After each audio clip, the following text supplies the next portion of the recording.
ডুববে, চন্দ্র পৃথিবীতে কতবার উঠবে, কতবার ডুববে, কোন গাছের দ্বারা মানুষ উপকারী কোন ঔষধ খাবে, কোন ট্যাবলেটের দ্বারা কোন কাজ হবে, কোন জিনিস দিয়ে কোন জিনিসের আবিষ্কার ঘটবে, আসমান থেকে জমিনের দূরত্ব কত হবে, সূর্য থেকে অন্য অন্য গ্রহের দূরত্ব কত হবে, কোন নবী কখন যাবে, কোন নবীর ওপর কখন কোন কিতাব নাজিল হবে, কোন নবী পৃথিবীতে যাওয়ার পর কত বৎসর দাওয়াতি কাজ করার পরেও একটা মানুষ দুনিয়ার বুকে হেদায়েত পাবে না, কোন নবী পৃথিবীতে যাওয়ার পরে তার উম্মত সারা পৃথিবী ছড়ায়া যাবে, কোন নবী পৃথিবীর থেকে চলার পরে কোন নবী কেমনে চলবে, কোন নবীর কেমন মুজিজা হবে, কোন নবী কোন পদ্ধতিতে দাওয়াতি কাজ করবে, কোন নবী কেমনে দুনিয়ার মধ্যে চলবে, কোন নবী কেমনে মানুষকে দাওয়াতের কাজ করবে, সত্তার চাচা কেমন হবে, জব্বার চাচা কেমন হবে, কোন গাছ দিয়ে কেমনে কি করবে, কোন গাছ দিয়ে কেমনে কেমনে মানুষ বিভিন্ন উপকারী জিনিস তৈরি করবে।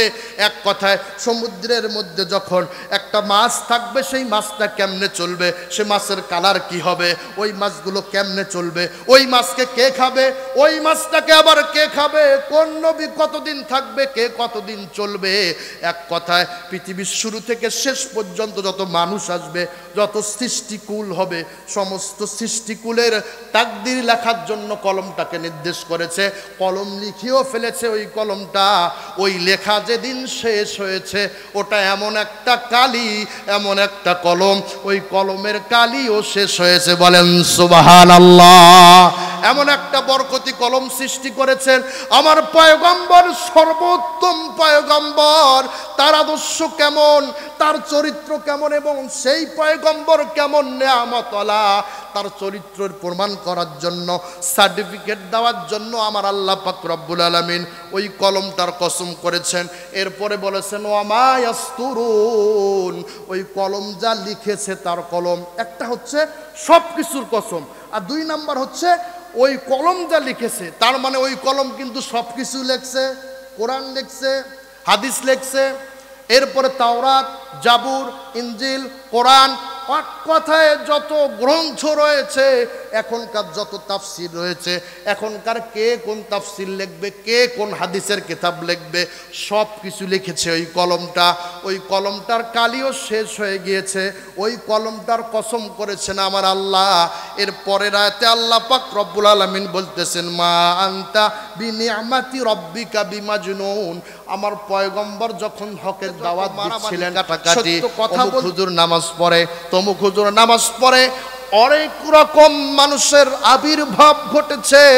ওরা এক হুজুর তো আর এক হুজুরকে দেখতে পারে না, এক নামাজি তো আর এক নামাজিকে দেখতে পারে না। সুতরাং ওই জন্য আমি নামাজে পড়ি না এমন বুজুর্গ আল্লাহর ওলি আছে না নাই? ওই এই ঝামলার কারণে নাকি নামাজেই বাদ দিছে। এক কত বড় খারাপ লোকের সমাজ, এই লোকের মধ্যে মানুষের বসবাস।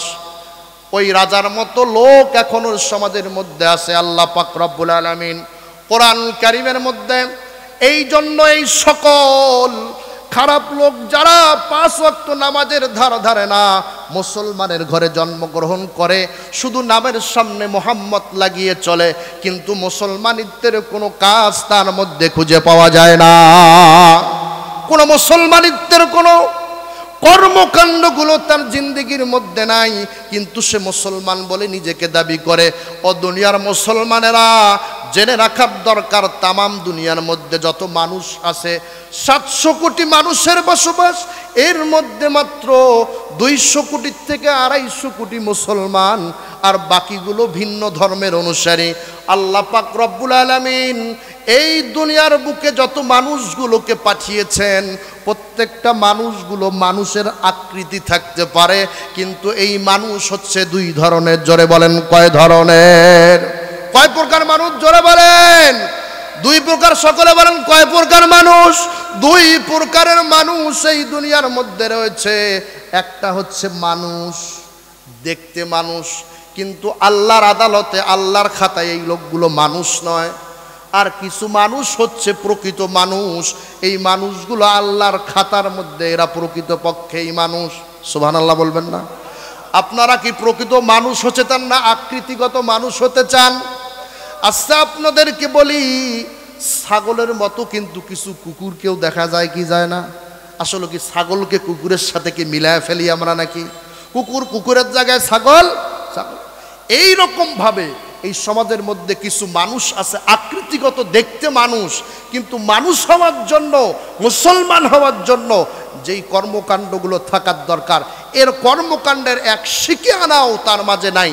সুতরাং এই মানুষগুলো নিজেকে মানুষ দাবি করলেও আমার আল্লাহ বলে এরা মানুষ নয়, বরং এরা জানোয়ার। জোরে বলেন নাউজুবিল্লাহ।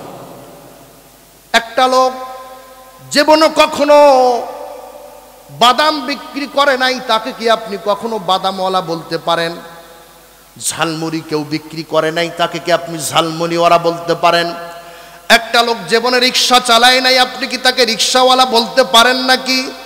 আরে প্রত্যেকটা মানুষের নিজের পরিচয়কে প্রকাশ করার জন্য কিছু কর্ম করতে হয়। শুধু মুসলমানের ঘরে জন্মগ্রহণ করলে নামের সামনে মোহাম্মদ লাগিয়ে নিজেকে মুসলমান বলে দাবি করলে মুসলমান হওয়া যায় না। মুসলমান হতে হলে কিছু কাণ্ডগ্রাম, কিছু কাজ, কিছু কর্ম পদ্ধতি থাকতে চাই। আল্লাহ কোরআনুল কারীমের মধ্যে বলেন, ওয়ালাকাদ জারানা লি জাহান্নাম, আমি আল্লাহ জাহান্নামকে বানিয়েছি কাসীরাম মিনাল জিন্নি ওয়াল ইনস, অধিকাংশ মানুষ এবং জিনদেরকে দিয়ে জাহান্নামকে পরিপূর্ণ করব। কোন সে মানুষগুলোকে দিয়ে আল্লাহ জাহান্নাম পরিপূর্ণ করবে? ওই মানুষের তিনটা লক্ষণ আল্লাহ পাক রব্বুল আলামিন কোরআনুল কারীমের মধ্যে বলতেছেন, বান্দা জেনে রাখো, লাহুম কুলুবুল লা ইয়াফকাহুনা বিহা, তাদেরকে দিয়েই আমি আল্লাহ জাহান্নামকে পরিপূর্ণ করব। যারা কলব থাকার পরেও যে লোকগুলো বোঝে না, আপনাদেরকে প্রশ্ন করি, যারা বোঝে না এই লোকগুলোকে আমরা পাগল বলি কি বলি না? এই লোকগুলোকে কি বলি আমরা ভাই? পাগল বলি। কারণ কোনো পাগল যদি কোনো ভালো মানুষের শরীরের মধ্যে বা গায়ের উপর হাত তোলে, আমরা কি বলি যে তাকে আর কিছু বলার দরকার নেই, এটা বোঝে কম, পাগল। আল্লাহ পাক রব্বুল আলামিন কোরআনুল কারীমের মধ্যে বলতেছে, বান্দা জেনে রাখো, আমি অধিকাংশ মানুষ এবং জিনদেরকে দিয়ে এই জাহান্নামকে পরিপূর্ণ করব। কোন সে মানুষগুলো? আল্লাহ পাক বলেন, লাহুম কুলুবুল লা ইয়াফকাহুনা বিহা, যাদের কলব থাকার পরেও যে লোকগুলো বোঝে না। এই রকম না বোঝার লোক আমাদের সমাজে আছে না নাই? এই লোকগুলো বোঝে না মানে সমাজের সব বোঝে। টাকা কামাই করতে হবে, অর্থ উপার্জন করতে হবে, কেমনে কোথায় কি করা লাগবে, বিশাল অট্টালিকা নির্মাণ করতে হবে, সব কিছুই বোঝে। কিন্তু তাকে ইসলাম মানতে হবে, নিজেকে মুসলমান বলে পরিচয় দেওয়ার জন্য কিছু কর্মকাণ্ড করা লাগবে। যে লোকগুলো এই কথা বোঝে না, কিন্তু নিজের উন্নতি এবং অর্থ ইনকামের যত রাস্তা, সব রাস্তাগুলো বোঝে, কিন্তু ইসলামের কথা আসলে বলে আমরা অত জিনিস বুঝি না। না বুঝলে বাঁচার কোনো বুদ্ধি নাই। কারণ কিছু লোক এমন আছে আমাদের সমাজের মধ্যে, এই লোকগুলো বলে যে যত বিপদে পড়ার হুজুরাই পড়ুক, যত বিপদে পড়ার নামাজিরাই পড়ুক, কারণ এদের হিসাব বেশি হবে। আমরা অত দিন ইসলাম ধর্ম বুঝি না, এগুলো মেনেও তেমন চলি না। এইটা বলে বাঁচার কোনো বুদ্ধি নাই। বরং এমন হবে বাঁচার বুদ্ধি, এই লোকগুলো যখন কবরের মধ্যে যাবে, এই লোকগুলোকে যখন জিজ্ঞাসা করা হবে কেমন কি কোথায়, ইসলাম সম্পর্কে যখন এই লোকগুলোকে জিজ্ঞাসা করা হবে, এই লোকগুলো যখন বলতে পারবে না, এই লোকগুলো তখন আল্লাহ পাক রব্বুল আলামিন সাধারণ একটা মানুষের থেকে এই লোকগুলোর ওপর গজব বেশি হবে। কারণ তুমি কেন বোঝো নাই এইটা জিজ্ঞাসা করবে। বোঝার চেষ্টা করার দরকার আছে কিনা? বোঝার চেষ্টা করবে না, কিন্তু শুধু এমনি বলে যাবে, এমন করে পার পাওয়ার কোনো সুযোগ নাই। আপনি বাজারের মধ্যে যাবেন, বাজারের মধ্যে গিয়ে লাউ কিনতে ধরেছেন, কোন লাউটা ভালো আর কোন লাউটা খারাপ, এইটা কেমনে কিনবেন না কিনবেন এই জ্ঞান আছে, কিন্তু যেটা লাউ শক্ত সিদ্ধ হবে না এইটা কি কেউ কেনে? দেখে শুনে সুন্দর লাউটা কেনার বুদ্ধি তোমার মাথায় ঢুকেছে।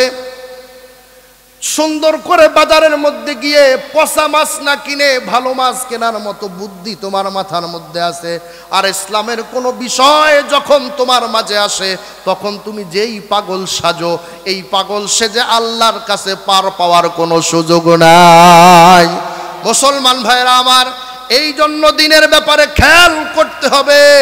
দুনিয়ার মানুষগুলোকে আল্লাহ পাক রব্বুল আলামিন জানিয়ে দিয়েছেন, বান্দা লাহুম কুলুবুল লা ইয়াফকাহুনা বিহা, যাদের কলব থাকার পরেও যে লোকগুলো বোঝে না, কলব আছে কিন্তু বোঝে না, ওয়ালাহুম আয়ুনুল লা ইউবসিরুনা বিহা, এমন কিছু চক্ষু আছে যে চক্ষুগুলো দেখার পরেও দেখে না, হেদায়েতের রাস্তা খুঁজে পায় না, ওয়ালাহুম আযানুল লা ইয়াসমাউনা বিহা, যাদের কান থাকার পরেও যে লোকগুলো শোনে না, এই তিন শ্রেণীর লোকগুলোকে আল্লাহ পাক রব্বুল আলামিন বলতেছেন উলাইকা কাল আনাম, এরা চার পাওয়ালা জানোয়ারের সমান। বলেন নাউজুবিল্লাহ। জানোয়ার চার পাওয়ালা বলতে বোঝানো হয়েছে চার পাওয়ালা যে জানোয়ারগুলো চারটা পায়ের ওপর ভর করে যারা হাঁটে, এদেরকে চার পাওয়ালা জানোয়ার বলা হয়েছে। এখন প্রশ্ন আসতে পারে, হুজুর আল্লাহ মানুষকে এত আশরাফুল মাখলুকত করে পাঠিয়েছেন, আর এই মানুষগুলোকেই আল্লাহ পাক রব্বুল আলামিন আবার বলতেছেন যে জানোয়ারের সমান, এটা বলার পিছনে কারণ কি? জানোয়ারের মধ্যে সব থেকে নিকৃষ্ট যে জানোয়ার, সে জানোয়ারটার নাম কি ভাই? কুকুর। এই কুকুরের চারটা পা রয়েছে। এই জানোয়ারের সাথে মানুষকে তুলনা করেছে। কিছু মানুষ এমন আপনি সমাজের মধ্যে মানুষের আকৃতি দেখতেছেন, কিন্তু আল্লাহর কাছে এই মানুষগুলো দেখতে মানুষের মতো, কিন্তু প্রকৃত পক্ষে মানুষ নয়, বরং আল্লাহর কাছে এই মানুষগুলো হচ্ছে জানোয়ার। এখন প্রশ্ন এসেছে, হুজুর কেন জানোয়ার বলছেন? দুনিয়ার মধ্যে নিকৃষ্ট এই জানোয়ার কুকুরকে যদি আপনি জিজ্ঞাসা করেন যে কুকুর, এই কুকুর যদি জীবনে তিনটা জিনিস পায়, এই কুকুরের জীবনের মধ্যে আর কোনো সুখ শান্তি থাকে না। শুনতে রাজি আছে তো ইনশাআল্লাহ? কয়টা জিনিস পাইলে কুকুর শান্তি বলে বলেন? তিনটা এমন জিনিস। এক নম্বরে বলা আছে কুকুরের খিদা লাগলে যদি খাবার পায়, খিদা লাগলে কি পায়? রাত্রি হলে ক্লান্তি কিন্তু কুকুরেরও আছে, ঘুমায় কি ঘুমায় না? তন্দ্রা যাক আর ঘুমানোর যে পদ্ধতি অবলম্বন করার দরকার তারা তেমনি অবলম্বন করে। রাত্রি হলে কুকুরও ঘুমায়। আবার কুকুর জীব হিসাবে জৈবিক চাহিদা দিয়েছে, বাচ্চা প্রসব করার যে সিস্টেম, কুকুরেরও যখন বিপরীত কুকুরের দরকার হয়, ওই সময় যদি বিপরীত স্ত্রী কুকুরকে দেওয়া হয়, আচ্ছা বলেন একটা কুকুরের জীবনের মধ্যে আর কোনো সুখ শান্তির দরকার আছে? খাবার সময় যদি খাবার পায়, ঘুমানোর সময় যদি ঘুমাইতে পারে, আর যখন তার যৌনাচারের প্রয়োজন হয় তখন তাই করতে পারে, তাহলে কুকুরের জীবনের মধ্যে আর কোনো সুখ শান্তির দরকার নাই, আর কোনো সুখ শান্তির দরকার নাই। আপনি খেয়াল করেন, আপনি ডানে বামে পূবে পশ্চিমে সব দিক দিয়ে খেয়াল করেন, কিছু মানুষ সমাজের মধ্যে এমন আছে, এরা না মসজিদের মধ্যে যায়, এরা না মাহফিলে যায়, এরা না দিনের কোনো কাজের মধ্যে যায়। এরকম কিছু লোক আমাদের সমাজে আছে না? দিন ধর্মের কথা শোনার সাথে এই লোকগুলোর শরীরের মধ্যে আগুন ধরে কি ধরে না? আগুন ধরে। এখন আপনাদেরকে বলি, কুকুর খাবার সময় খায়, এটা যদি দেন আপনি, মানুষের মধ্যে কিছু মানুষ রয়েছে যে মানুষগুলো খাবার জোগাড় করার জন্য বৈধ অবৈধ কোনো কিছুই মানে না, কোনো কিছুই না মেনে সে তার স্বমহিমায় কামাই রোজগার করে আর নিজের ব্যাংক ব্যালেন্স পরিপূর্ণ করার এমন লোক আমাদের সমাজে আছে না নাই? এরকম কিছু লোক দেখবেন, এই লোকগুলো জীবনে সারা জীবন অবৈধ কর্ম করেছে, ব্যাংক ব্যালেন্স করেছে, অর্থ উপার্জন করে, এই লোকগুলো বড় বড় টাকা ঘুষ বাণিজ্য করে, সুদ খেয়ে ব্যাংক পরিপূর্ণ করে টাকা রেখে বয়সে যখন পড়ছে চামড়ায় ঢিল, তখন কার সাথে দিছে মিল? আল্লাহর সাথে দিছে মিল। এটা খেয়াল করবেন, এই হাজী সাহেব, এই মাওলানা সাহেব, এই মৌলবী সাহেব, যত বড় বুজুর্গ হোক না কেন, শেষ সময় এসে এই তওবাকে আমার আল্লাহ কবুল করবেন না।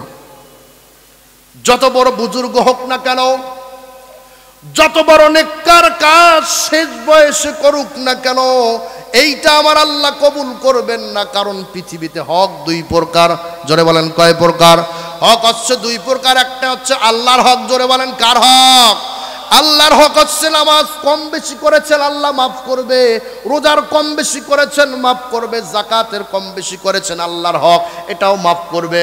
কিন্তু বান্দার যে হকগুলো নষ্ট করে দিয়েছেন এর একটা হক আল্লাহ পাক রব্বুল আলামিন যতক্ষণ পর্যন্ত যার হককে নষ্ট করেছেন তার কাছে মাফ না চাওয়া পর্যন্ত ওই বান্দাকে আমার আল্লাহ মাফ করবেন না। বলেন নাউজুবিল্লাহ। আপনি ঘুষ খেয়েছেন, অনেক ঘুষ খেয়ে চাকরি যখন শেষ তখন এখন বলতেছেন যে আস্তাগফিরুল্লাহ। ভোট দিছে রিকশাওয়ালাকে, কি তুমি আমাকে চেনো না? আমি কত বড় নেতা, তুমি আমার কাছে 10 টাকা ভাড়া চাও, এই ভাড়া 5 টাকার। জুলুম করেছে কি করে নাই? জুলুম করার পরে এই আল্লাহর বান্দা কিছুদিন পরে যদি ভুল বুঝতে পারে, এখন যদি সে কাবা ঘরের গিলাফ ধরে হজ করতে গিয়েছে, হজ করতে গিয়ে কাবার গিলাফ ধরে আসমানের দিকে তাকিয়ে আল্লাহকে বলতেছে, আল্লাহ ও আসমান জমিনের মালিক আমার আল্লাহ, আমি ভুল করেছি, অমুক রিকশাওয়ালাকে থাপ্পড় মেরেছি, আমাকে মাফ করে দাও, অমুক রিকশাওয়ালাকে থাপ্পড় মেরেছি, আমাকে মাফ করে দাও। আমার আল্লাহ পাক রব্বুল আলামিন বলে, বান্দা তুই তো পাগল, কারণ যার কাছে যাকে থাপ্পড় দিয়েছো সে মাফ না করা পর্যন্ত আমি আল্লাহর কাবার গিলাফ ধরেও যদি তুমি কান্দো আমি আল্লাহ তোমাকে মাফ করব না। আল্লাহ পাক রব্বুল আলামিন ওই বান্দাকেও মাফ করবে না। এই জন্য মাফ চাইতে হলে ব্যাংক ব্যালেন্স করেছো, মানুষের ওপর ঘুষের বোঝা চাপিয়ে দিয়েছো, অসংখ্য টাকা ব্যাংকের মধ্যে রেখে অবৈধ টাকা রেখে এখন শেষ সময় যদি বলো আস্তাগফিরুল্লাহ, এই আস্তাগফিরুল্লাহর মূল্য আমার আল্লাহর কাছে 1 টাকারও নাই। কারণ ফকির যদি বলে আমি ঘুষ খাবো না, আচ্ছা ফকিরকে কেউ কি ঘুষ দেয়? কেউ ঘুষ দেয়? ফকির কিন্তু ঘুষ দেয় না। এখন আপনি সারা জীবন ঘুষ খাইছেন, সুদ খাইছেন, বয়স যখন শেষ, এখন হজ করে আসার পর যদি বলেন আমি ঘুষও খাই না সুদও খাই না, এই পাগলের তওবা আমার আল্লাহ কবুল করবেন না। এই জন্য যার সুদ খেয়েছো, তাকে জুলুম করেছো, রক্ত খেয়েছো, তার টাকা তাকে ফেরত না দেওয়া পর্যন্ত আমার আল্লাহ মাফ করবেন না। যার ওপর ঘুষের বোঝা চাপিয়ে দিয়েছো, ঘুষ খেয়েছো, তার কাছে মাফ না চাওয়া পর্যন্ত আমার আল্লাহ ওই বান্দাকে মাফ চাবে না। এই লোকগুলো আবার দেখবেন চাকরি শেষ, এখন এরা বিভিন্ন মাদ্রাসা মসজিদের বিভিন্ন জায়গার সভাপতি, সেক্রেটারি, ক্যাশিয়ার হয় কি হয় না? জোরে বলেন হয় কি হয় না? এরা আবার দেখবেন ওলামায়ে কেরামদেরকে বলা শুরু করে দেয় যে হুজুর, একদিন যদি মুয়াজ্জিন আযান দিতে কম বেশি করছে, হুজুরকে তখন পুরা ফতোয়া দেয়, হুজুর হালাল করে খাও, হালাল করে খাও। ইমাম সাহেব যদি একদিন কম বেশি করছে, খতিব সাহেব যদি একদিন কম বেশি করছে, হুজুরকে তখন বলা শুরু করে, হুজুর হালাল করে খাও। তুমি সারা জীবন অবৈধ খায়া ব্যাংক ভর্তি করে এখন মসজিদ মাদ্রাসার সেক্রেটারি হয়ে অন্যের হালাল করে নিজের খোঁজ নাই, এখন ইমাম আর মুয়াজ্জিনের পিছনে লাগছো, হুজুর হালাল করে খাও, হালাল করে খাও। আরে তুই হালাল করে এতদিন খাসিস? ওই হালাল করে খাইছে আগে? ওই নিজে হালাল করে খায় নাই, এখন উল্টা ফতোয়া বুস্ট করতেছে যে হুজুর আপনি হালাল করি খান। এই ফতোয়া দিয়ে এই রকম চলার লোক আমাদের সমাজের মধ্যে আছে না নাই? একটা গল্প কই। গল্পটা হচ্ছে, এক লোক বাজারের পাশে মসজিদ, তো এই মসজিদের নতুন মুয়াজ্জিন নিয়োগ দিচ্ছে। তা মুয়াজ্জিনের বেতন গ্রাম অঞ্চলে কম হয় না বেশি হয়? কথা কম না বেশি? কম হয়। যারা মসজিদ মাদ্রাসার দায়িত্বে, সেক্রেটারি, সভাপতি বা কমিটির দায়িত্বে আছেন, কিন্তু ইমাম, মুয়াজ্জিন এবং খাদেম, খতিব এবং মাদ্রাসার শিক্ষকদের প্রতি যারা এই ফতোয়া দেন যে হুজুর তোমার টাকার মধ্যে বরকত বেশি, তোমরা অল্প পয়সাতেই তোমার চলবে, এই ফতোয়া এই জুলুমবাজদের কঠিন কিয়ামতের দিন আল্লাহর আদালতে জালেমদের কাতারের মধ্যে দাঁড়াইতে হবে। মুয়াজ্জিনের বেতন 800, 900, 1000। তো ওই মসজিদের সেক্রেটারি কি করছে, মুয়াজ্জিন বেতন তো কম পায়, 800 টাকা বেতন, তাও 3 মাস থাকে বাকি, ঠিক না বেঠিক? এখন মুয়াজ্জিন বাজারের মধ্যে একটা দোকান দিচ্ছে, পান বিক্রি করে, আর পাশাপাশি কি দেয় ভাই? আজান দেয়। আজান তখন দিতে থাকে। কিছুদিন গেল, বাজারের দিন বা হাটের দিন যেটাকে আমরা যে যাই বলি, এই দিন বেচাকেনা কম হয় না বেশি হয়? জোরে বলে। বেচাকেনা বেশি হয়। এরপরে বেচাকেনা যখন সুন্দর করে বেশি হয়, মুয়াজ্জিন আজান মাগরিবের সময় কিন্তু মানুষ খরচ নিয়ে বাড়ির মধ্যে রওনা দেয়। তখন পানটা মুখের মধ্যে দিয়া আগরবাতি জ্বালাইতে জ্বালাইতে বাড়ি যায় কি যায় না? আগরবাতি মুখের মধ্যে দিয়া সুন্দর করে রাস্তার দিকে হাঁটা দেয়, কারণ ও তো নামাজ পড়ে না, কারণ মৌলবীরা যত দল যত মত, অতএব নামাজে পড়া বাদ দিছে। এখন চিন্তা করতেছে কি, শোনো, মুয়াজ্জিন প্রতি হাটের দিন করে আজান দেয় ঠিক আছে, কিন্তু মাগরিবের নামাজ পড়ে না। ওই যে সুদখোর, ওই যে ঘুষখোর সেক্রেটারি, এই টের পাইছে যে কয় কি মসজিদের মুয়াজ্জিন আজান দেয় কিন্তু নামাজ পড়ে না, এত মারাত্মক অপরাধ। কয় যদি 5 ওয়াক্ত বাদ দেয় তাও তো কমিটি, নামাজ না পড়লেও সমস্যা নাই। আর মসজিদের মুয়াজ্জিন বা ইমামের যদি একটু কম বেশি হয়, ফতোয়া কম হয় না বেশি হয়? কোন মসজিদের মুয়াজ্জিন আবার ওই কাজ করার পরে, মসজিদের কাজ করার পরে সিমেন্টের কিছু বস্তা থাকে না, এই সিমেন্টের বস্তাগুলো বিক্রি করে ওই আল্লাহর বান্দা পান খাইছে, খালি বস্তাগুলো থাকে না, তো স্বাভাবিক তো যন্ত্রণা হয়, তো বিক্রি করে পান খাইছে। তো ওই যে কীরকম ওই ব্যাংক ব্যালেন্স পরিপূর্ণ করে নিয়ে এখন মৌলবীদেরকে বলতেছে কি করে খা, হালাল করে খা। তো তখন ওই মুরব্বী আবার ফতোয়া নেওয়ার জন্য বড় হুজুরের কাছে গেছে যে হুজুর, আমার মসজিদের মুয়াজ্জিন, গ্রামের কিন্তু সিস্টেম হলো, গ্রামের পদ্ধতি হলো যে তারা ইমাম সাহেব থাকে না, মুয়াজ্জিনে আজান দেয় আবার কি করে নামাজ পড়ায়। তা হুজুরের কাছে ফতোয়া নেওয়ার জন্য গেছে, হুজুর আমার মসজিদের মুয়াজ্জিন একটা কাজ করে, যে কি কাজ, সিমেন্টের বস্তা বিক্রি করে খাইছে, তার পেছনত নামাজ হবে কি হবে না? হুজুরও করছে পেছনত যদি হুজুরের নামাজ না পড়েন তো সামনে পড়বেন। বোঝেন নাই কথা না? মুরব্বী জিজ্ঞেস করছে যে ওই আমার মুয়াজ্জিন তো সিমেন্টের বস্তা বিক্রি করে মসজিদের টাকা খাইছে, তো এখন এই হুজুরের পেছনত নামাজ হবে কি হবে না? পেছনত যদি না হয় তা সামনত যাবেন, অসুবিধা কি? আপনি পড়াবেন নামাজ, অসুবিধা নাই। তা কয় হুজুর না, এর কি করেন না, একটু আমাকে সুন্দর করে বলেন যে কি করা যায়, তার পিছনে নামাজ চলবে কি চলবে না? তো জিজ্ঞেস করছে বেতন দেন কত? কয় 800। কয় তাহলে যাবে। বেতন কত? 800। কয় তাহলে যাবে। আরে বা এত দামের এই বাজারের মধ্যে মসজিদের ইট খুলে বিক্রি করে খায় না, এইটাই তো কপাল ফাল। আর কয়টা সিমেন্টের বস্তা, খালি সিমেন্টের বস্তা, এই কয়টা বিক্রি খাইছে, তারে ওই সুন্নতি মৌলবীর মুরব্বীরা সহ্য হয় না। তো ওই মসজিদের মুয়াজ্জিন দেখে, আরে কয় কিরা আল্লাহর বান্দা, মুয়াজ্জিন মানুষ আজান দেয় কিন্তু নামাজ পড়ে না, এর থেকে খারাপ কাজ আরো হতে পারে, আর খারাপ কাজ নাই। দেখছি করছে প্রত্যেক দিন, যখন কয়েকদিন দেখার পরে এক পর্যায়ে সেক্রেটারি কইছে আজকে তোর খবর আছে, আজকে ধরবো তোকে, মানে মুয়াজ্জিনক ধরবে। মুয়াজ্জিন কি করছে, সেই দিনও হাটের দিন আজান দিছে মসজিদের মধ্যে, টার্গেট দোকানের মধ্যে অনেক কাস্টমার বসা রয়েছে, এই কাস্টমারগুলো যা বিদায় করা লাগবে। মসজিদের মুয়াজ্জিন আজান দিয়ে শুধু বের হইছে, বাহিরে আসতে, গেটের মধ্যে আসতে, এই দিকে সেক্রেটারিও সেই দিন টার্গেট নিয়ে আসে যে আজকে মুয়াজ্জিনের হাড় হাড্ডি গুঁড়া করার কথা আছে। কিসের আজান দেয়, মাগরিবের নামাজ পড়ে না, এটা কোনো কথা হইল নাকি? সেক্রেটারি যখন মসজিদের দিকে আসা শুরু করছে, অপর দিক থেকে মুয়াজ্জিনও আজান দিয়ে শুধু দোকানের দিকে যাওয়ার জন্য পথে ধরছে। এখন সেক্রেটারিকে মুয়াজ্জিন দেখা শেষ, সেক্রেটারি দিকে তাকানোর পরে মুয়াজ্জিন এখন দোয়া ইউনুস পড়া শুরু করছে, লা ইলাহা ইল্লা আনতা সুবহানাকা ইন্নী কুনতু মিনাজ জালিমিন। কারণ মুস্তাকরি আজকে শেষ। এখন মুয়াজ্জিন চালাক মানুষ তো, এখন হাতা একটু উপরে তোলে আর কয় কাছাকাছি যখন আসছে সেক্রেটারি, 1000 টাকা বেতন, 3 মাস বাকি, আজান দিছি আবার ফির নামাজ, যে আমার নামাজ পড়া লাগবে নাকি? আবার আজান দিছে, এইটাই তো অনেক বেশি, আমার নামাজ লাগবে না। তো যে কয় টাকার বেতন আবার কিসের নামাজ? এই রকম কিছু বাড়তি চিন্তার মৌলবী সহ্য না হওয়া, নামাজি সহ্য না হওয়া, খারাপ টাকের নিজেকে মুসলমান দাবি করা, মুসলমানিত্ব নাই, এইরকম লোক আমাদের সমাজে আছে না নাই? অসংখ্য মানুষ রয়েছে।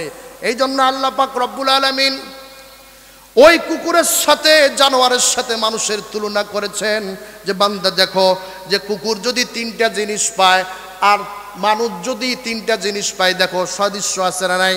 কুকুর খাবারের সময় খাবার পায়, খাবার খায়, মানুষের মধ্যে কিছু মানুষ কামাই করার জন্য, খাবার জোগাড় করার জন্য যা কিছু দরকার সব কিছু করে কি করে না? হালাল হারাম, বৈধ অবৈধ, কোন রাস্তায় কোনটা চলার এই সকল চিন্তা কোনো এই রকম মুসলমান করে না। এই রকম অসংখ্য মুসলমানের বসবাস আমাদের সমাজের মধ্যে আছে। এরপরে 2 নাম্বার হচ্ছে কুকুর রাত্রি হলে ঘুমায় কি ঘুমায় না? মানুষগুলো যারা আছি আমরা, যারা এইরকম আল্লাহর সাথে সম্পর্ক নাই, মুসলমানিত্ব নাই, আল্লাহর আদালতে আল্লাহর কাছে এরা অমুসলিম, এরা জানোয়ার, এই সকল মানুষ যারা, এরাও কিন্তু রাত্রি হলে ঘুমায় কি ঘুমায় না? ঘুমায়। কুকুর যখন তার বিপরীত স্ত্রী কুকুরের প্রয়োজন হয় তখন ব্যবহার করে। মানুষের মধ্যেও কিছু মানুষ এমন রয়েছে, এই মানুষগুলো বিবাহ শাদীর দরকার হলে বিবাহ শাদী করে কি করে না? বিবাহ শাদী করে। তো কুকুরও খায়, এও খায়, কুকুরও ঘুমায়, এও ঘুমায়, কুকুরও যৌনাচার করে, এও যৌনাচার করে। কুকুরের জিন্দিগি আর মানুষের জিন্দিগির সাথে কোনো প্রকার বাড়তি কোনো পার্থক্য আছে? বাড়তি কোনো পার্থক্য আছে? বাড়তি কোনো পার্থক্য নাই। এই জন্য আল্লাহ পাক রব্বুল আলামিন বলেছেন, এত শ্রেষ্ঠ জীব, এই জীবগুলো যখন নিজের কর্মকাণ্ডের কারণে নিজের মুসলমানিত্ব এবং মানুষ হিসেবে আমার আদালতে নিজেকে পেশ করতে না পারে, এরা মানুষ নয় বরং বালহুমা দল, বরং এই মানুষগুলো জানোয়ারের থেকেও আমি আল্লাহ আদালতে এই মানুষগুলো নিকৃষ্ট বলেন নাউজুবিল্লাহ। এইরকম অসংখ্য মানুষ আপনি পাবেন যেই লোকগুলো নামাজ রোজা ইসলাম ধর্মের কোনো ধার ধারে না। শুক্রবার আসলে হয়তো মসজিদে গেলেও টুপি ছাড়াই দেখবেন কোনো রকম নামাজ চালায় দিয়ে আসে, এইরকম লোক আছে না নাই? এইরকম বলতেছিলাম ওই বাদশার কথা, মুসলমান নাম ধারণ করেছে কিন্তু মুসলমানিত্ব নাই।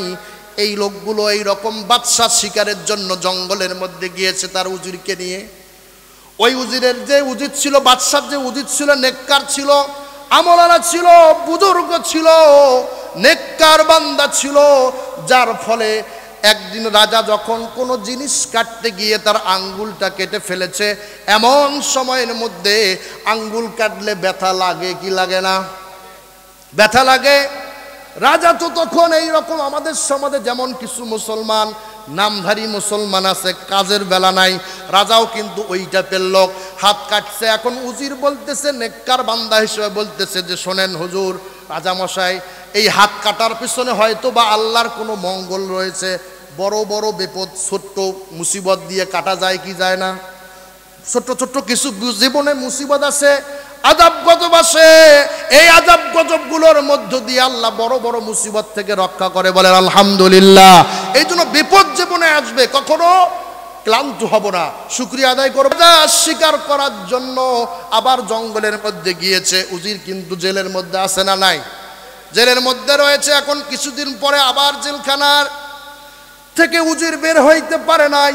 এমন সময়ের মধ্যে রাজা পুনরায় যখন শিকারের জন্য গিয়েছে, যাইতে যাইতে রাজার নির্ধারিত একটা এলাকা আছে না নাই? রাজা একটা সারাদিন কোনো শিকার পায় নাই। দিন যখন শেষ হয়েছে তখন শেষের দিকে একটা হরিণের দেখা পেয়েছে। ওই হরিণের পিছু ছুটতে ছুটতে রাজা নিজের যে এলাকা রয়েছে এলাকা অতিক্রম করে গহীন জঙ্গলের মধ্যে ঢুকে যায়। গহীন জঙ্গলের মধ্যে যখন ঢুকে যায়, সুন্দর করে দেখবেন আপনি গহীন জঙ্গলের মধ্যে যে মানুষগুলো থাকে, এই মানুষগুলোর নাম হচ্ছে জঙ্গলি মানুষ। কি ঠিক না বেঠিক বলেন? এই জঙ্গলি মানুষগুলোর হাতে রাজা বন্দী হয়ে যায়। ওই জঙ্গলি মানুষগুলো খুঁজতে ছিল, তারা মূর্তি পূজক ছিল, মূর্তির পূজা করত, প্রতিনিয়ত তারা দেব দেবতার পূজা করত। সেই দিন আবার তাদের এমন একটা পূজা ছিল, তাদের দেবতার নামে একজনকে তারা জবে করবে, কোরবানি করবে। তা মৌকা অনুযায়ী অনুপযুক্ত সুন্দর সুশ্রী একটা লোক পাইছে কি পায় নাই? ওদের হাতে ধরা পড়লে বাদশা হোক, প্রেসিডেন্ট হোক, আরো কারো খাওয়া আছে, তা তারা তাদের মন মতো মৌকা অনুযায়ী সুন্দর একটা সুশ্রী বাদশাকে পেয়েছে, তাকে বন্দি করে নিয়েছে তাদের দেবতার নামে তাকে জবাহ করার জন্য। যখন জবাহ করার জন্য তার কাছ পর্যন্ত নিয়ে যায়, দেবতার কাছে নিয়ে যাওয়ার পূর্বে আমরা যখন কোরবানির কোনো জিনিস কিনি, ওই কোরবানির পশুর কোনো খুদ আছে না নাই, এইটা তালাশ করার জন্য ফতোয়া হুজুরের কাছ থেকে নেই কি নেই না? তা তারাও কি করবে? দেবতার নামে একটা মানুষকে কোরবানি করবে, তার মধ্যে কোনো খুঁত থাকা যাবে না, এ ফতোয়া তাদেরও আছে।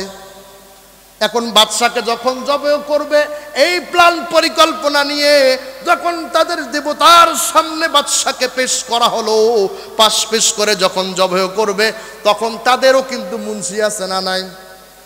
আছে না নাই? ওদের মুন্সি হলো কি? ব্রাহ্মণ।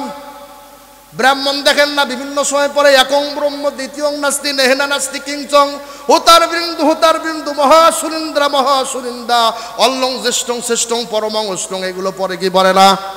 এই রকম মন্ত্র পড়া শুরু করে দিয়েছে। এই পর্যায়ে এখন বলতেছে, বাবারা তোমরা শোনো, যাকে আমার দেবতার নামে জব করবে তার শরীরের মধ্যে কোনো খুঁত আছে না নাই? আগে টেস্ট করেন। শরীরের মধ্যে খুঁত আছে তো? খেয়াল আছে না নাই? শরীরে খুঁত আছে? আরে খুঁত আছে না নাই? খুঁত আছে। এখন বাদশার শরীরে খুঁজতে খুঁজতে কোথাও কোনো খুঁত পায় নাই। ওই যে একদিন হাত কাটছিল ওই খুঁতটা যখন পাইছে তখন তাদের ব্রাহ্মণ বলছে, রাম রাম রাম রাম রাম দাঁড়া, আমার দেবতার নামে এইটাকে কখনো কোরবানি করা যাবে না, জবেহ করা যাবে না, কতল করা যাবে না, জীবন উৎসর্গ করা যাবে না। কারণ কি আছে? খুঁত আছে, এটাকে জবেহ করা যাবে না। তো কি করবে? তাকে ছেড়ে দাও। বাদশাকে ছাড়া আর কুত্তা দৌড় দেওয়ার এক সেকেন্ড দেরি নাই। কুত্তা দৌড় দেখেন নাই?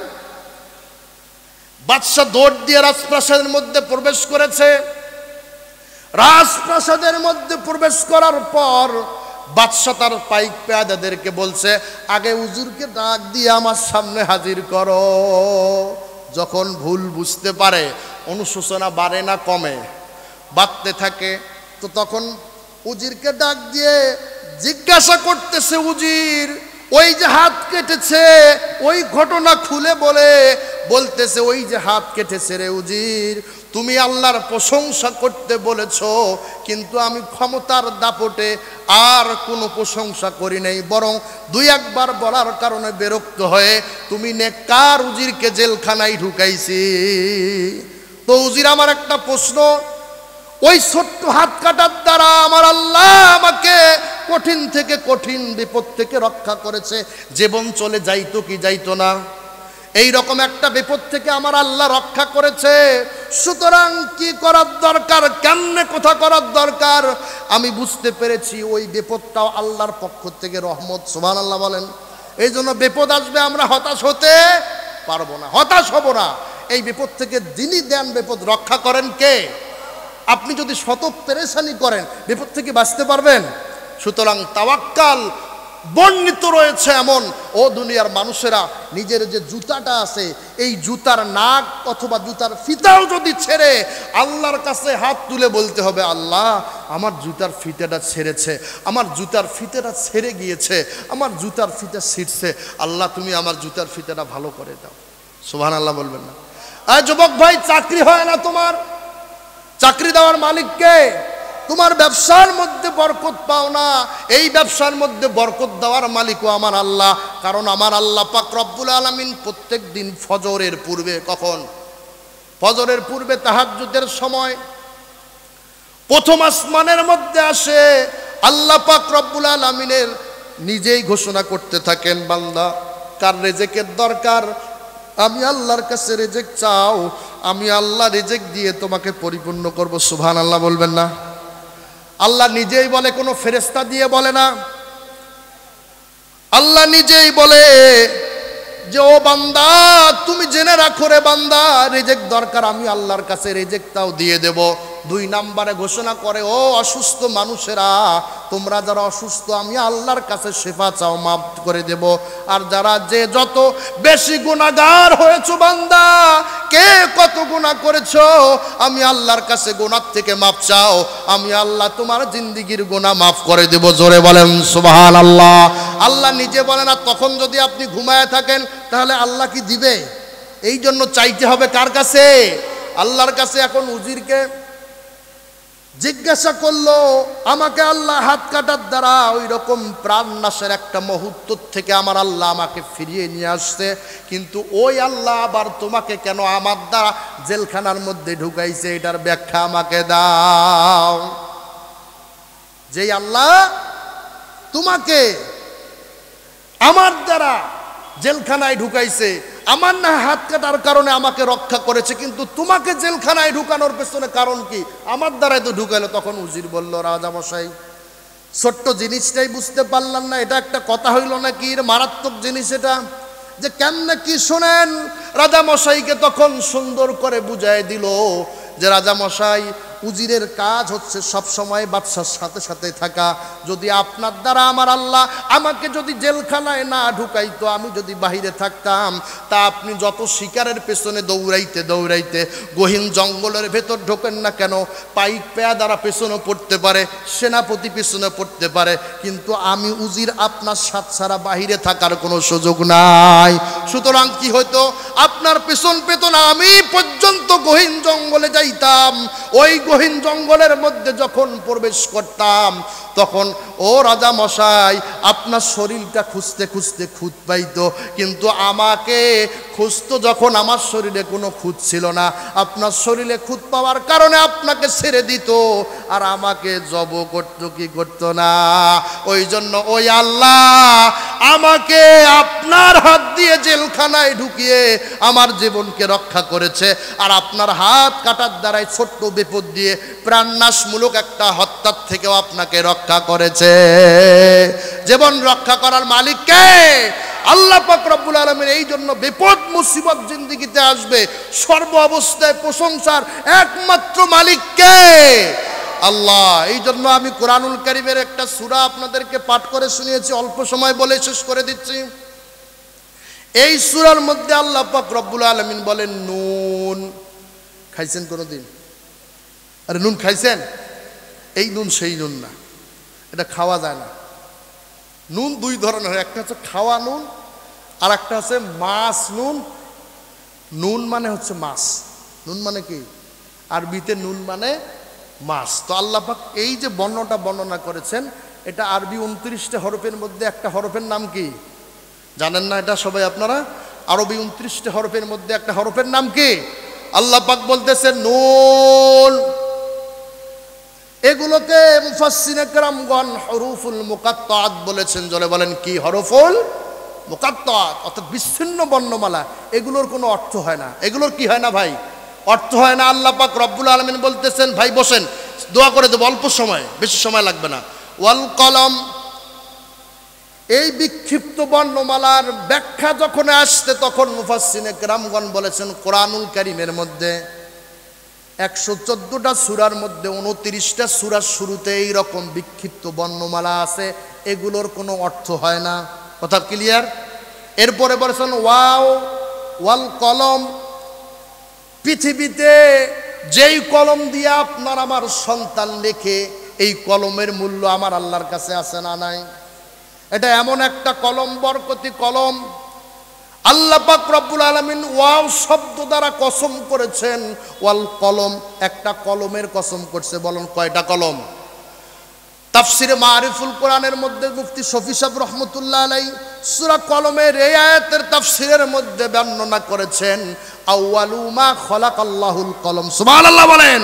আল্লাহ পৃথিবী যখন সৃষ্টি করেন নাই, তারও 50,000 বছর পূর্বে আল্লাহ প্রথম যে সৃষ্টিটা করলেন, আউয়ালু মা খালাকাল্লাহুল কলম, আল্লাহ সর্বপ্রথম একটা কলম সৃষ্টি করেছেন। সুবহানাল্লাহ বলবেন না? যে কলম দিয়ে আপনি লেখেন, আমি লেখি, এ লেখে, সন্তান লেখে, মা লেখে, বাবা লেখে। পৃথিবীর সৃষ্টিও করে নাই, আসমান জমিন গ্রহ তারা আমি আপনি, কোনো পয়গম্বর, কোনো নবী, কোনো কিছুই যখন পৃথিবীতে আসে নাই, কোনো কিছুই যখন পৃথিবীতে পাঠায় নাই, কোনো কিছুই করে নাই, সেই সময় একটা কলম সৃষ্টি করেছেন। আল্লাহর পয়গম্বর বলেছেন, আউয়ালু মা খালাকাল্লাহুল কলম, আল্লাহ সর্বপ্রথম একটা কলমকে সৃষ্টি করলেন। এটা এমন একটা বরকতি কলম, এটা এমন একটি নেকটার কলম, এত ভালো একটি কলম। এই কলমের ব্যাপারে বর্ণনা রয়েছে এমন যে আল্লাহ কলমটা সৃষ্টি করার পর ওই কলমকে বললেন উক্তুব। ইংলিশে এটাকে বলে রাইট, লেখো। আল্লাহ বললেন কলমকে উক্তুব, লেখো। এটা এমন একটা বরকতের কলম।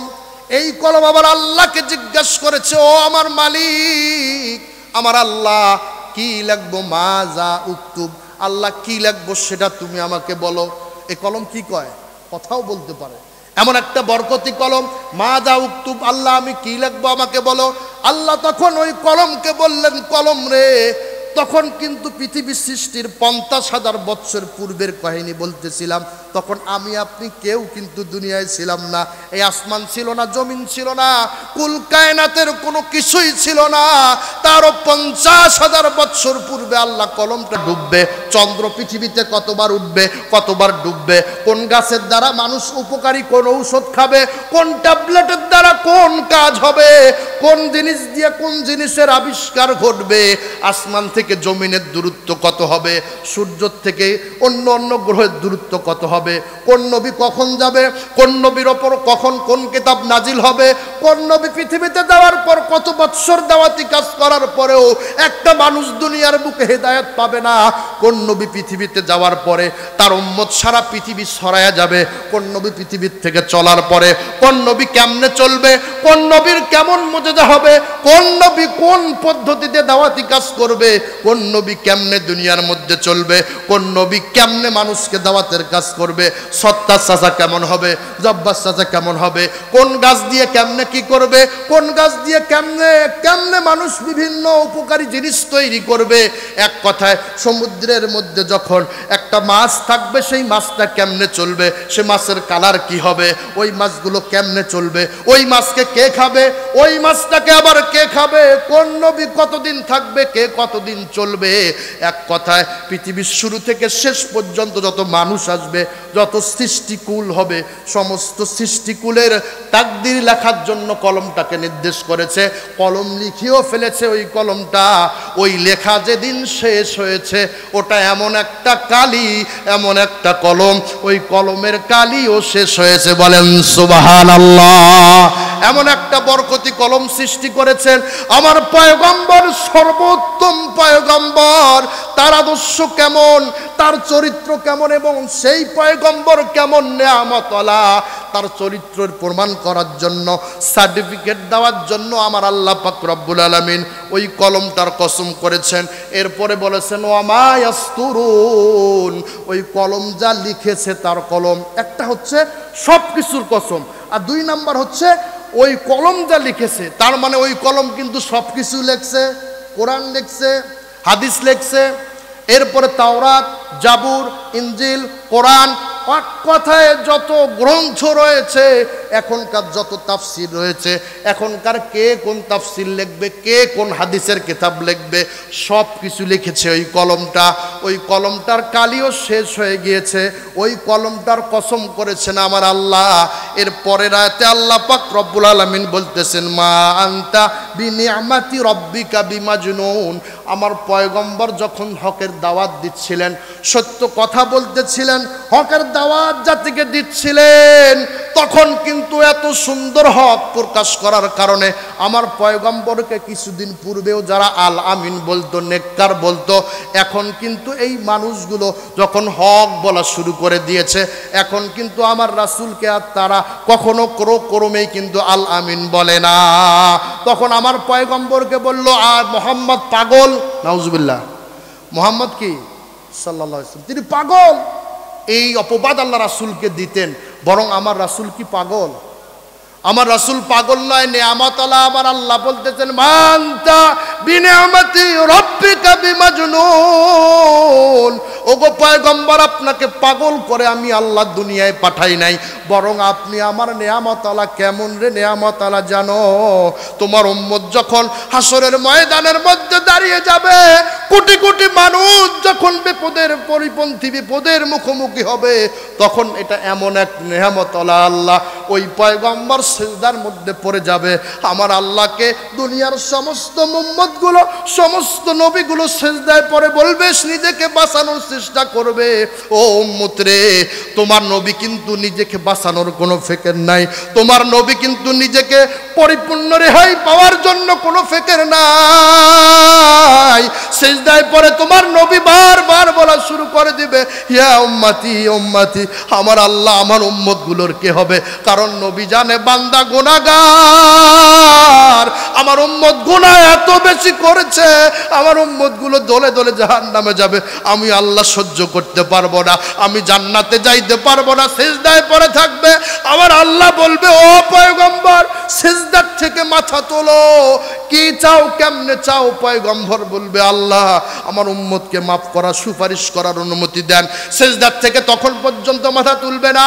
যখন মাথা তুলবে না তখন আমার আল্লাহ ওই পয়গম্বরকে ডাক দিয়ে বলবে, ও পয়গম্বর যাও, তোমাকে সুপারিশ করার পারমিশন দিলাম। তুমি নিজে 70,000কে এমন করে সুপারিশ করবে যারা গুনাহগার ছিল, পাপাচার ছিল, অন্যায় কাজ করেছে, খারাপ কাজ করেছে। এই রকম 70,000 উম্মতকে কোনো প্রকারের হিসাব ছাড়া আমি আল্লাহর জান্নাতে নিয়ে দাও। জোরে বলেন সুবহানাল্লাহ। জান্নাতে নিয়ে যাওয়ার কথা বলে আমার নবী মাথা তুলবে না। আল্লাহকে বলবে, আল্লাহ কোটি কোটি উম্মত, এর মধ্যে মাত্র 70,000 কি হয়? আমি আল্লাহ তোমার কাছ থেকেও তাও মাথা তুলব না। আমার আল্লাহ বলেন, ভাই পয়গম্বর জেনে রাখো, 70,000 থেকে বের হওয়ার কোনো বুদ্ধি নাই। যান আপনি, তারপরেও মাথা তুলতেছেন না। ওই 70,000-এর প্রত্যেক জন আরো 70,000 করে সুপারিশ করে আমি আল্লাহর জান্নাতের মধ্যে নিয়ে দাঁড়ান। আল্লাহ সবাইকে তাদের আওতাভুক্ত করুক। রাজি আছি তো? কে কে রাজি আছি? তা 70,000 যারা ওই মাপ পেয়ে আল্লাহর জান্নাতে যাবে, তাদের পক্ষে যেন আল্লাহ আমাদের কবুল করেন। সকলে বলেন আমিন। আল্লাহ আমাদের গুনাহগুলোকে যেন মাফ করে আমার নবীর সুপারিশ ফলো করেন। সকলে বলেন আমিন। ও আল্লাহর বান্দারা, যদি সেই নবীর সুপারিশ পাইতে চাই তো মুসলমান হিসেবে, ইমানদার হিসেবে নিজেকে পৃথিবীতে রেখে যাওয়ার দরকার আছে না নাই? যদি আপনি আপনার সন্তানগুলোকে নিজেকে মুসলমান হিসেবে দাবি করে এই সন্তানগুলোকে মুসলমান করে রেখে না যান, আপনি মারা যাবেন, কিন্তু আপনার কবরের মধ্যে এরা প্রস্রাব করতেও দ্বিধাবোধ করবে না। কারণ আপনি মারা যাবেন, মারা যাওয়ার পরে আপনার কবর কিন্তু দিবে। এই কবর দেওয়ার পরে আপনার কবরও কিন্তু নিশ্চিহ্ন হয়ে যাবে। কারণ আপনি নেককার বানান নাই, দিন শিখান নাই, কোরআনের এলেম তাদেরকে দেন নাই। একটা সত্য কথা বলে যাই, রাগ করবেন, শেষ কথা, সত্য কথা একটা বলে যাই, শুনে রাখেন। সন্তানকে যদি, যেই সন্তানকে আপনি এত বড় শিক্ষিত করেছেন, এত বড় শিক্ষিত করে MBBS বানিয়েছেন, FCPS শিখিয়েছেন, ডক্টরেট ডিগ্রি বানিয়েছেন, ধরেন আপনার সন্তান 3টে, জোরে বলেন কয়টা? ছেলে একটা আপনার ডাক্তার, একটা পুলিশ অফিসার, আর একটা ইঞ্জিনিয়ার। দুনিয়ার দিক থেকে এই লোকগুলো সব থেকে বড় শিক্ষিত কিনা? এই লোকগুলো বড় শিক্ষিত। আপনাদেরকে বলি, এই লোকগুলো এত বড় শিক্ষিত, কিন্তু দিনের শিক্ষা আপনি দেন নাই। আপনাকে আমি বলি, আপনি অবাক হয়ে যাবেন এই তথ্য শুনলে। আপনি দিনের শিক্ষা না দেওয়ার কারণে, ধরেন আপনি মৃত্যুবরণ করেছেন, আপনি মারা যাওয়ার খবর শুনলে 3টা সন্তান আসবে কি না? আসবে না? না, 3টা সন্তান চলে আসলো, কিন্তু দিন শিখার নাই, কিন্তু তারা মডেলাইজেশন, ডিজিটাল প্ল্যাটফর্মে ডিজিটাল রাষ্ট্র পরিচালনার জন্য তারা সহায়ক।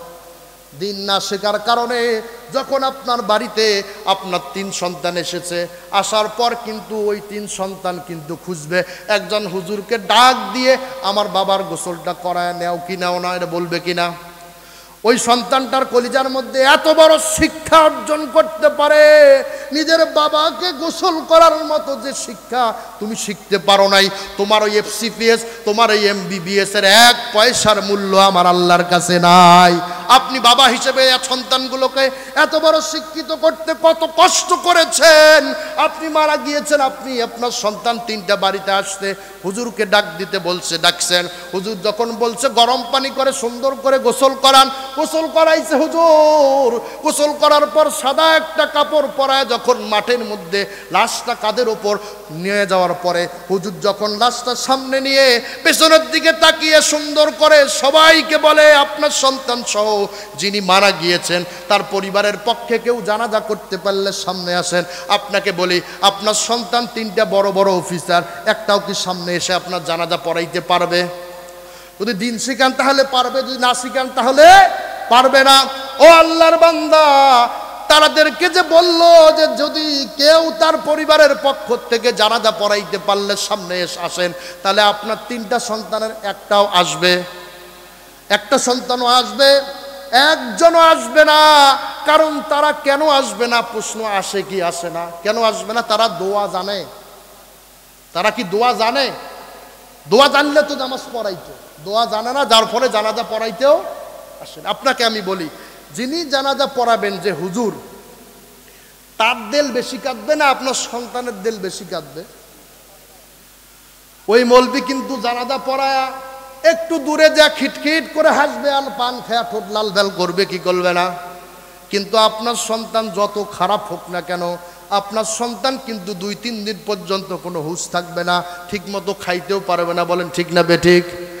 আপনার সন্তানের দেল যেমন কাঁদবে, ওই হুজুরকে দিয়ে জানাজা পড়াবেন তার দেল কাঁদবে না। ওই 3টা সন্তানের একটাও সামনে গিয়ে জানাজা পড়াইতে পারলো না। 3টা সন্তান শিক্ষিত করার পেছনে অনেকগুলো রচনা পড়া লাগছে কি লাগে নাই?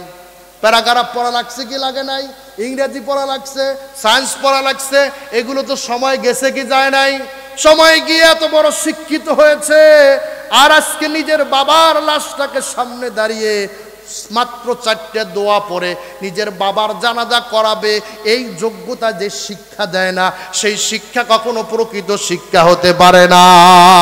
আরে আপনার সন্তানকে লেখাপড়া করাইছেন, আপনার সন্তান পেছনের মধ্যে দাঁড়াইছে, হুজুর তাকবীর দিবে।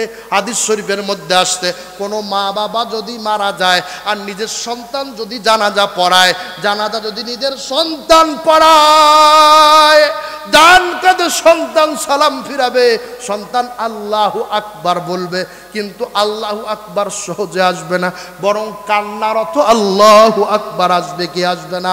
কিন্তু মৌলবি জানাজা পড়াইলে কিন্তু এটা হবে। আমাকেও যদি দেন এটা হবে? হবে না। কিন্তু আপনার সন্তান যদি জানাজা পড়ায় আল্লাহু আকবার বলবে ছোট্ট করে, কিন্তু এই আল্লাহু আকবার কাঁপনি উঠে যাবে। হাদিস শরীফের মধ্যে আসছে, কোনো সন্তান যদি কোনো মা বাবার লাশকে সামনে রেখে জানাজা যদি পড়ায়, ডান কাঁধে সালাম ফিরাবে, বাম কাঁধে সালাম ফিরানোর পূর্বে ওই মা বাবার জীবনের গুনাহগুলোকে আমার আল্লাহ মাফ করে দেয়। বলেন সুবহানাল্লাহ। কে কে এমন সন্তান রেখে যেতে রাজি আছি? আল্লাহকে হাত তুলে দেখান। ও আল্লাহ, তোমার বান্দারা হাত তুলেছে, সন্তানকে নেককার শিক্ষা দেওয়ার তৌফিক দান করেন। বলেন আমিন। ও আল্লাহর বান্দারা, আপনার সন্তান যে এত শিক্ষিত করেছেন, জানাজা পড়াইতে সামনে যেতে পারল না, এর পেছনে কারণ হলো জানাজার দোয়া পারে। জানাজার দোয়া পারে, পারলে তো যাইতো, পারে না, যার ফলে আচ্ছা জানাজার দোয়া যে পায় না, তার মানে কি নামাজে জানাজার দোয়া পড়ে না চুপ করে থাকে? আপনার সন্তান 3টা জানাজার দোয়া পায় না, যার ফলে সামনে জানাজা পড়াইতে যায় নাই, পেছনে দাঁড়িয়ে আছে। পেছনে